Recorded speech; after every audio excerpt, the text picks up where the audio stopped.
you very much. We've just concluded our caucus here in Bulawayo Metropolitan.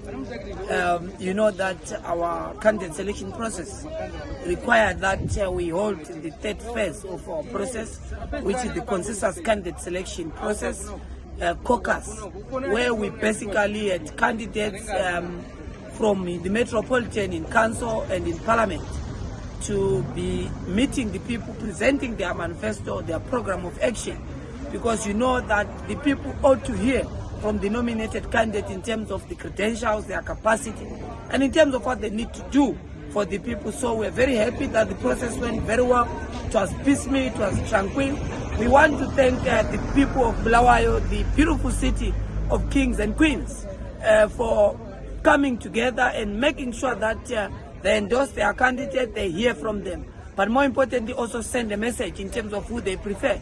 So after this, we are obviously going to be producing the final candidate list, which is going to be taken to the Electoral Commission, which is going to be the A-team of the movement led by President Advocate Nelson Chamisa as the presidential candidate, and of course 210 members of parliament and the 1,970 councillors. So Bulawayo has concluded this process. The people are happy. The citizens, you saw that there were women, older people, younger people coming to join the movement, to endorse and listen to their